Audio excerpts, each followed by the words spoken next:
Muy buenas tardes, ¿cómo está? Vamos a iniciar la teórica sobre antianémicos, ¿verdad? Entonces, tomen mucha atención porque este tema es muy importante, además de uso diario y cotidiano en las atenciones de salud pública y especialmente en la de atención de primer nivel. Cuando hablamos de anemias nos referimos, por ejemplo, al descenso en la concentración de hemoglobina o en la concentración de glóbulos rojos. Sabemos que la hemoglobina en las mujeres y en los varones varía dependiendo si vive a nivel del mar o a nivel de la altura, pero vamos a ver a nivel del llano que está aproximadamente 14 más menos 2 en las mujeres y 15 más menos 2 en los varones, ¿verdad? En algunos textos indican 12 más menos 2 en las mujeres, 14 más menos 2 en los varones, gramos de decilitro. Entonces, los tipos de anemia que podemos ver, por ejemplo, son las anemias carenciales y las vamos a ver en dos grandes tipos, ¿no? La anemia megaloblástica y la anemia fezopénica, de las cuales la anemia fezopénica es la que se encuentra o la que se da en mayor porcentaje, ¿verdad? La anemia fezopénica está dada por déficit de hierro, mientras que la anemia megaloblástica está dada por déficit de ácido fólico y o déficit de vitamina B12. Empezaremos con lo que es la anemia fezopénica. Un factor fundamental para que trabaje el eritrocito es la concentración de hemoglobina. Y la hemoglobina es necesaria que tenga en sí lo que es el hierro. Es parte esencial de la hemoglobina. Entonces, a diario hay pérdida natural de hierro por el metabolismo, ¿sí? Y esto se tiene que reponer mediante la dieta diaria, donde existe mayor cantidad de hierro en los alimentos, especialmente en las carnes rojas, en el pescado, en la yema del huevo y en otro. Especialmente ahí es del tipo E, que es el que mejor se absorbe. Normalmente, a diario, de 1 a 2 miligramos de cilitro se pierde y es la misma cantidad la que se absorbe, aunque los requerimientos es dependiendo de la edad y pueden ser variados. Acá, por ejemplo, tenemos en un adulto puede ser de 10 miligramos al día, en los niños de 20 miligramos día y en el embarazo de 50 miligramos día. En los niños está un poquito más alto, ¿por qué? Porque están en etapa de crecimiento y desarrollo y el hierro es fundamental para ello. Y en el embarazo, en el proceso fisiológico que está implicado en ello, ¿verdad?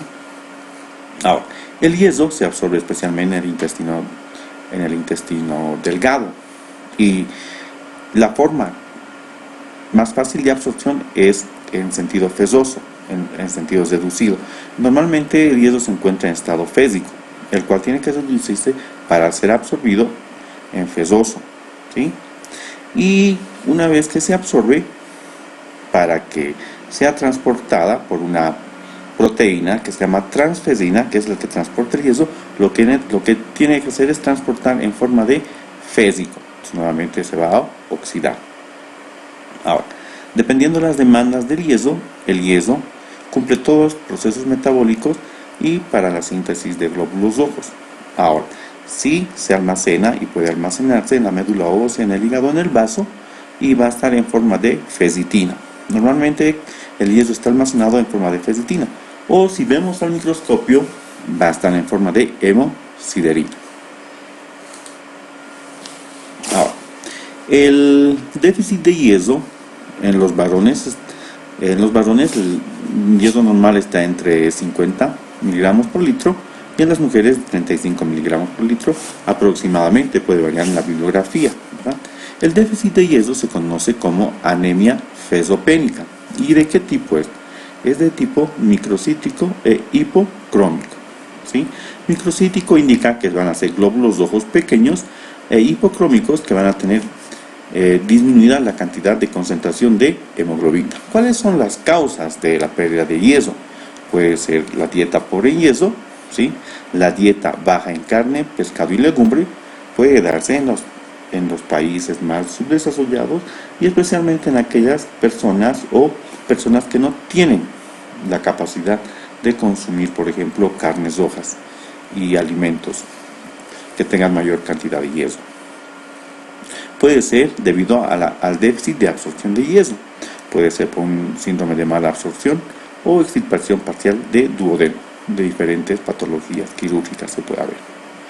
Puede ser por pérdida excesiva de hierro, que es la característica más común para la anemia. Puede ser por una hemorragia, ¿sí? Normalmente puede ser una hemorragia aguda, puede ser una hemorragia crónica. Y donde más se ve, por ejemplo, son por parasitosis, por tipos de cáncer, el cáncer de colon, donde hay una anemia microcítica que no se observa, pero es por el lapso del tiempo se va agravando. En el embarazo, por el aumento de la necesidad fisiológica de hierro. ¿Cuál es el tratamiento que se debería de hacer en este aspecto? Entonces, la clave es el tratamiento con hierro. Entonces, hay diferentes tipos de hierro. Podemos tener hierro fumarato, el sulfato, y las vías de administración pueden ser oral, intravenosa e intramuscular. La vía oral es la primera opción porque es más económico y es fácil su administración, ¿verdad? Entonces, conocemos a esto de sulfato fesoso como antianémicos, o todos aquellos fármacos que contengan hierro, que son sustancias para restablecer los mecanismos normales de producción de hemoglobina y la formación de hemátias, teniendo un efecto que restaure elementos esenciales y que favorezcan y estimulen la síntesis de eritropoyetina. Se utiliza para la terapéutica de las anemias causadas por déficit de hierro, que el hierro es esencial en la formación y en la síntesis de los glóbulos rojos. Vamos a empezar con el hierro oral o las sales fesosas.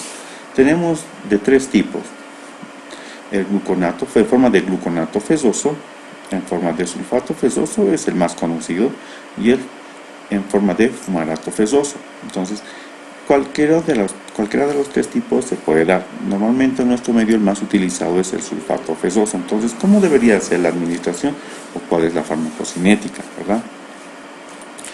El sulfato fesoso se absorbe muy bien, tiene una buena absorción, pero es preferible siempre dar en ayunas o antes de los alimentos, y para que su absorción sea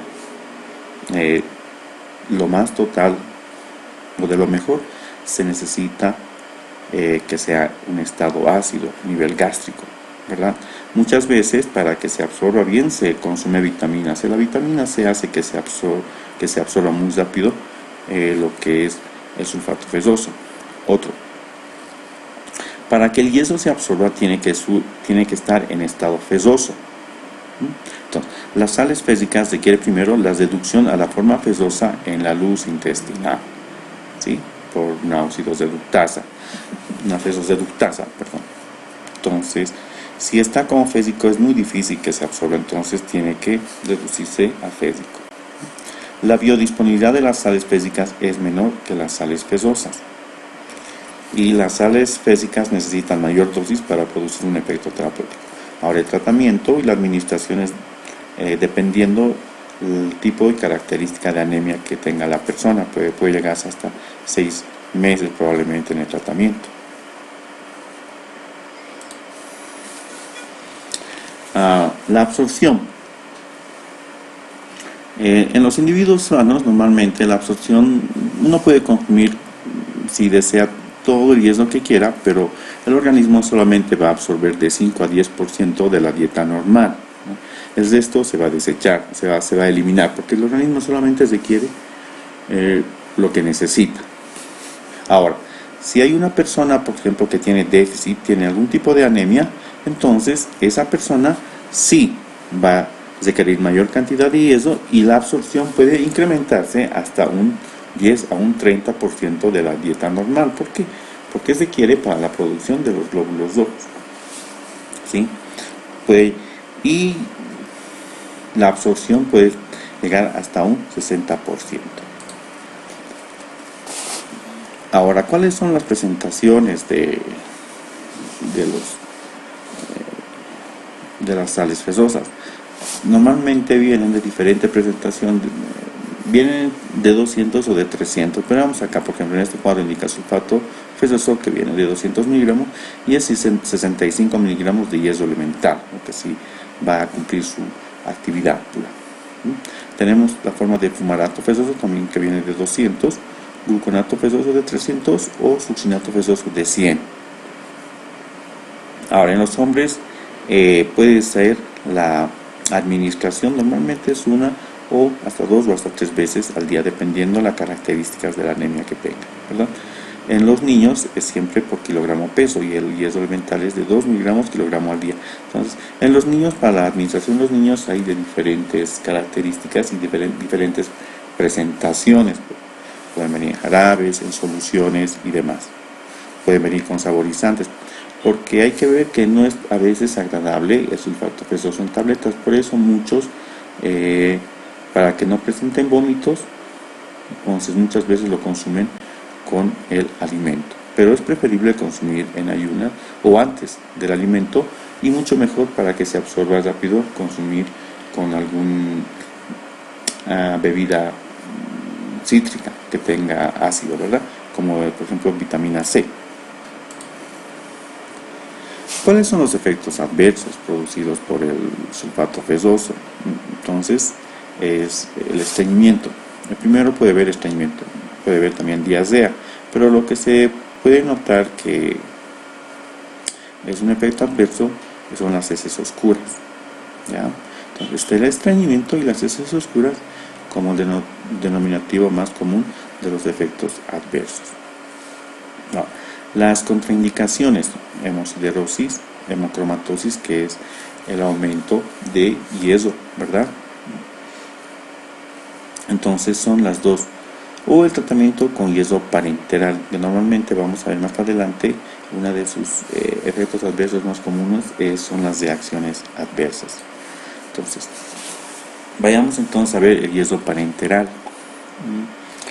Hay diferentes presentaciones para la administración de yeso parenteral, ya sea por vía intravenosa o por vía intramuscular. El más común siempre es el yeso dextrano, pero tenemos el gluconato fésico y el yeso sacarato, ¿sí? Entonces, ¿en qué momento se puede utilizar esto? Cuando la persona, por ejemplo, tiene una mala absorción de yeso, ¿sí? Cuando tiene intolerancia severa al yeso oral, cuando el paciente o la persona no puede consumir el yeso, y cuando la persona no quiere transfusiones sanguíneas, ya sea por algún tipo de creencia religiosa u otro aspecto. Entonces, en esos casos sí se tiene que colocar lo que es el yeso. Y también en aquellos pacientes, por ejemplo, que se quieren el tratamiento, como por ejemplo pacientes con insuficiencia renal crónica o pacientes con algún tipo de neoplasia, pero para ellos hay otras alternativas, como son las eritropoyetinas, que vamos a verlos al final, que son de primera elección. El yeso dextrano es el más utilizado, entonces este se puede colocar por vía intramuscular e intravenosa. Como tiene muchos efectos, siempre hay que esperar en este tipo de administración por vía venosa o intramuscular una reacción adversa. Es un poquito más temida, que es una reacción anafiláctica o alérgica a algún componente del yeso, ¿sí? Las dosis tendrían que ser menores de 500 miligramos de yeso dextrano, y la vida media plasmática es de 6 horas. Es que cómo actúa el yeso: se libera el dextrano y va al sistema retículo endotelial, llevado por la transplesina a la médula ósea para que sea incorporada a la síntesis de glóbulos rojos. Entonces, ¿cuáles son los efectos secundarios? Como es por vía parenteral, entonces puede haber dolor local, puede ser intensa, puede haber oscurecimiento gris de la piel, el lugar donde se ha inyectado, puede haber otros efectos como cefalea, náuseas, vómitos y sensación de calor, pero el efecto normalmente o las reacciones adversas que más comúnmente se ve son las reacciones alérgicas. Entonces hay que tener mucho cuidado con eso. Ahora, ¿en qué casos está contraindicado, por ejemplo, el tratamiento con yeso intravenoso o parenteral, ¿no? En hipersensibilidad a los componentes de la fórmula, lo que habíamos estado adelantando El yeso sacarosa, el yeso dextran, tienen gluconato, el yeso gluconato por vía parenteral, tienen componentes que pueden llegar a provocar alergia o hasta anafilaxia, ¿no? Que sería más grave. Entonces hay que tener cuidado. Si hay hipersensibilidad a los componentes de la fórmula, no hay, preferible no dar. En la hemosiderosis, en las anemias no fesoprivas, otros tipos de anemia, en la hemocromatosis y antecedentes alérgicos. En esos casos donde hay exceso de yeso o intoxicación, no se puede dar, ¿sí? Acá vamos a ver, por ejemplo, también de otra bibliografía, los efectos adversos. Dolor local, puede ser intenso primero, tinción de la piel, oscurecimiento de la piel y lo que hemos dicho, ¿verdad? Pero lo que siempre llama la atención son las reacciones alérgicas, pudiendo llegar a una anafilaxia. Sí, eso a nivel del yeso parenteral. Y en el yeso oral están las epigastralgias, están la constipación o las diarreas. ¿Sí? Algo que vamos a ver, por ejemplo, en los niños, cuando a veces pueden llegar a intoxicarse, no siempre en los niños, sino también en los adultos, pueden llegar a intoxicarse con yeso de cualquier presentación. Entonces, a eso se denomina envenenamiento agudo o intoxicación por yeso. Entonces, esa persona va a tener, puede llegar a presentar hemorragias, vómitos y diarreas. El tratamiento es lavado gástrico con bicarbonato y el antídoto es una sustancia quelante, que quiere decir que se va a unir al yeso para que no cause estos trastornos, que se llama deferoxamina. Deferoxamina es el antídoto para las intoxicaciones por yeso. Ya se puede dar esto por vía intramuscular, intravenosa o por vía oral. Entonces, eso sería respecto al yeso. Vamos a pasar ahora a lo que es la vitamina B12 y el ácido fólico. Entonces, otros dos componentes importantes, por ejemplo, para tratar las anemias de tipo carencial, tenemos la vitamina B12 y al ácido fólico. Entonces, ¿qué funciones cumplen estas coenzimas o estos elementos que son muy importantes para la síntesis de glóbulos rojos? Favorecen la síntesis de ADN y la proliferación celular. Su déficit afecta a células de crecimiento rápido, médula ósea y tracto gastrointestinal. Puede haber hemoglobina normal con megaloblastosis, puede haber leucopenia y trombocitopenia, puede llegar a desarrollar eso, y lo más esencial es los síntomas neurológicos. Ahora, los síntomas neurológicos van a ver especialmente cuando hay déficit de vitamina B12 y no así cuando hay déficit de ácido fólico. ¿Por qué? Porque la vitamina B12, cianocobalamina, ¿sí? O en su presentación medicamentosa como hidroxocobalamina, especialmente la vitamina B12, tiene funciones muy importantes a nivel neuronal, especialmente a nivel del metabolismo de la vaina de mielina. Entonces, si hay deficiencia de vitamina B12, puede haber algún tipo de polineuropatía a nivel del sistema nervioso central, cosa que no se da con el ácido fólico. Entonces, hay que diferenciar estos dos tipos o esta sintomatología en la administración, tanto vitamina B12 o ácido fólico, dependiendo la sintomatología que presenta. Si presenta trastorno nervioso de polineuropatía, es déficit de vitamina B12, y si no presenta trastorno neuropático, entonces puede deberse a ácido fólico. Los tipos de anemia que nos van a dar estos son los tipos conocidos como anemia megaloblásticas, macrocíticas. Entonces empezaremos con la vitamina B12. La vitamina B12, ¿sí? Se encuentra presente mayoritariamente en los alimentos de origen animal. Entonces, es casi muy difícil que una persona tenga déficit de vitamina B12.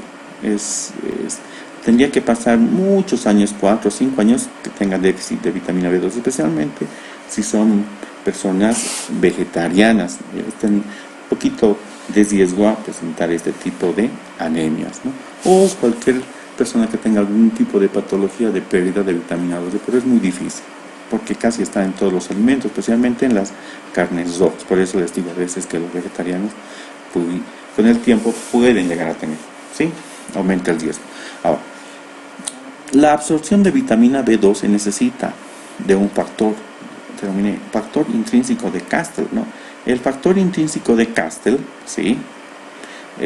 Está sintetizada, producida a nivel de las células parietales, son las mismas que producen el ácido clorhídrico en el estómago. Entonces, para que la vitamina B12 se absorba, necesita del factor intrínseco de Castell. Por alguna circunstancia, hay déficit en la síntesis del factor intrínseco de Castell, y eso afecta a la absorción de vitamina B12, nos puede llevar al tipo de anemia conocida como anemia perniciosa, ¿verdad? Entonces, en este caso sí se necesita, sí o sí, la administración un poco más frecuente de vitamina B12, porque no se va a absorber, ¿sí? ¿Dónde se absorbe? Especialmente se absorbe a nivel de ilion terminal. ¿Sí? Ahora, las causas para la deficiencia de vitamina 12, para que la persona presente anemia megaloblástica, son las siguientes. Aquí la falta de jugo gástrico, porque para que se absorba necesita, por ejemplo, factor intrínseco y ácido clorhídrico, donde se producen las células parietales del estómago. Entonces, el uso de algunos medicamentos puede llegar a interferir, ¿verdad? La resección gástrica o intestinal, cualquier tipo de patología quirúrgica, por ejemplo, por una úlcera, puede ser por un infarto mesentérico, donde hay resección intestinal, especialmente a nivel de ilion terminal. Si se extrae, entonces va a ser bien difícil que se pueda absorber la vitamina B12, entonces ahí sí se tiene que complementar mediante administración, ya sea parenteral o por vía oral. Síndromes de mala absorción, ¿sí? Hay enfermedades inflamatorias intestinales crónicas que pueden llegar a alterar la absorción de la vitamina B12, cianocobalamina. Síndrome de asa ciega, o ya les estaba indicando vegetarianos estrictos. Entonces ellos tienen un poquito de mayor riesgo de no poder llegar a absorber lo que es la vitamina B12 en su alimentación diaria, ¿no? Cuando hay déficit de vitamina B12, ¿sí? El tipo de anemia que va a tener es el tipo de anemia, no está aquí o está más atrás, acá está, no está, pero es una anemia megaloblástica macrocítica, ¿sí? Ahora, no solamente va a haber signos y síntomas carenciales de anemia, de sintomatología de anemia, sino va a haber síntomas neurológicos. Puede tener parestesias de manos y pies, ¿sí?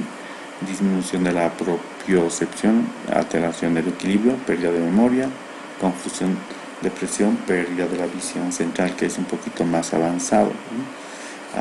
A nivel gastrointestinal, pérdida del apetito, lengua sexual, macroglosia, ¿sí? Y lo que nos interesa a nosotros son las características hematológicas, por ejemplo, morfología megaloblástica de la médula ósea, aumento de los reticulocitos normal en 2 semanas y disminución de las plaquetas. Son alteraciones que pueden llegar a deberse a déficit de la vitamina B12. Entonces, es necesario la administración de vitamina B12 no solamente en la anemia, sino también en síndromes neurálgicos, en neuríticos, en la polineuritis, en la polineuropatías y en los síndromes carenciales, ¿verdad? Las dosis pueden ser de 1 miligramo más 3 veces al día, y bueno, no tienen tantos efectos adversos la administración tanto de vitamina B12 como la de ácido fólico, ¿sí? Tal vez un poco la orina rojiza por la presentación del medicamento, y sí tiene contraindicación en la policitemia vera cuando hay aumento de todos los elementos globulares, rojos, blancos y demás. Los preparados y las vías de administración pueden ser de varios tipos, pero son dos los más característicos, en forma de cianocobalamina y en forma de hidroxocobalamina, ¿sí? Esos pueden administrarse por vía intramuscular o subcutáneo, pueden venir de 100 miligramos por ml, ¿sí? se ha dicho puede ser a diario o 2-3 veces al día, no por mucho tiempo y tampoco tienen muchos efectos adversos, ¿no? La hidroxicobalamina es igual, la diferencia que tiene efectos mucho más duraderos, mayor síntesis de anticuerpos anticomplejo transcobalamina, vitamina B12, ¿verdad? Y hay preparados orales de vitamina B12 de 1000 miligramos por ml por vía oral. Entonces, cualquiera de estas se puede administrar a la persona, ¿verdad? Vamos a ver lo que es el ácido fólico, ¿sí? El ácido fólico, al igual que la vitamina B12, está indicada en aquellas personas que presenten, por ejemplo, anemia megaloblástica, ¿sí?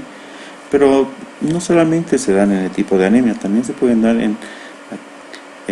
como prevención en las madres, las madres que están en embarazo en los primeros 3 meses, para prevención de defectos en el tubo neural, ¿sí? Son las indicaciones. Y también se puede dar, por ejemplo, el ácido fólico cuando una persona está consumiendo medicamentos cuyo mecanismo de acción, por ejemplo, es contra el ácido fólico. Por ejemplo, el ácido tetrahidrofólico, ácido dihidrofólico, que participa en la síntesis de ADN, ¿verdad? En las timinas, a nivel de las timinas, purinas y demás. ¿Qué medicamentos pueden ser? Por ejemplo, estos.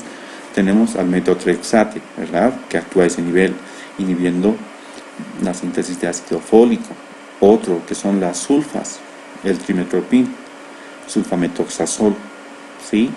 Y tenemos otro que es normalmente utilizado para toxoplasmosis, que es la pirimetamina. Entonces son 3 ejemplos clásicos donde una persona, especialmente con este tratamiento, puede llegar a disminuir el ácido fólico. En esas personas sí se tendría que dar el ácido fólico, especialmente en el metotrexate. El metotrexate, saben ustedes que es un medicamento que se utiliza de forma crónica en todos aquellos pacientes que tienen enfermedades inmunológicas, como la artritis reumatoidea, ¿sí? Las dosis habituales pueden ser de 10 a 15 miligramos, dependiendo la presentación en la que vengan, y normalmente casi no tienen efectos adversos el ácido fólico, casi son innotorios, ¿verdad? Entonces aquí veamos, por ejemplo, cuáles son las deficiencias de folatos o causas, como hemos estado indicando: aporte inadecuado de la dieta, ¿sí? Alcoholismo, hemodiálisis, ingesta de defectos en la absorción subtropical, enfermedades intestinales, requerimientos donde se tiene que implementar en el embarazo, lactancia, crecimiento, hemólisis crónica, pero especialmente en el embarazo, ¿sí? Y en aquellos pacientes que están con algún tratamiento, por ejemplo, hemos dicho el metotrexate, ¿verdad? Pues otros medicamentos pueden ser los anticonvulsivantes, ¿verdad? Porque estos interfieren en el metabolismo y en la síntesis del ácido fólico, que es necesario a nivel de la síntesis de ADN y demás, ¿sí? Entonces, el tratamiento con ácido fólico es de primera instancia en la anemia megaloblástica, ¿sí? Como profilaxis en el embarazo, en los niños prematuros, en las anemias hemolíticas severas, ¿sí? Y vamos a recalcar nuevamente aquí lo que es en relación al metotrexato, que es un antifolato, ¿verdad? Entonces, normalmente vienen en tabletas de unos 5 miligramos, ¿sí?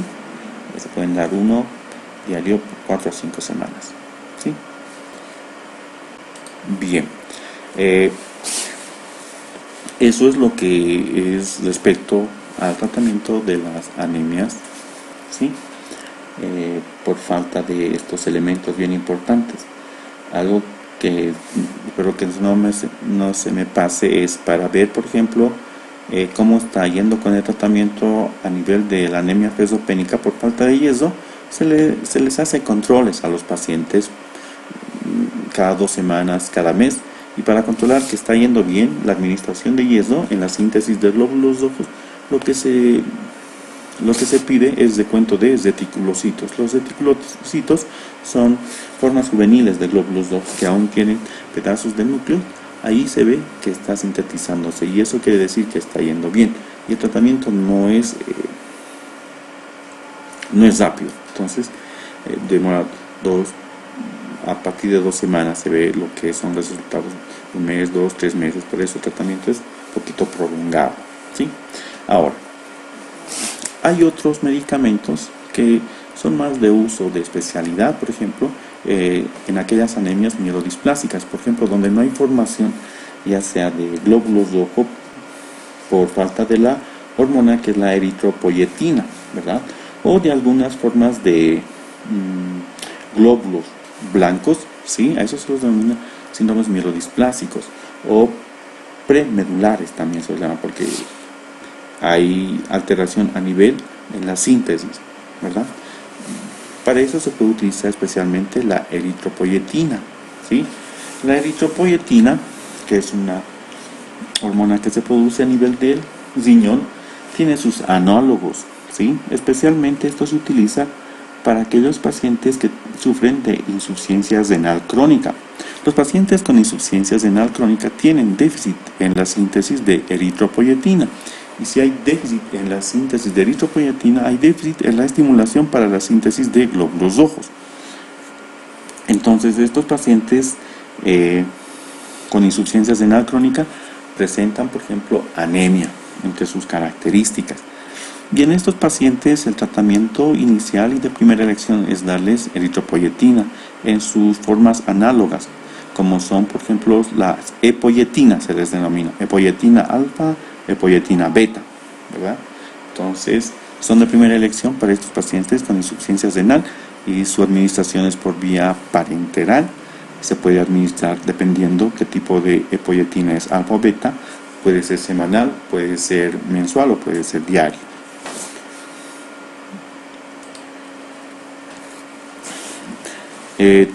Tenemos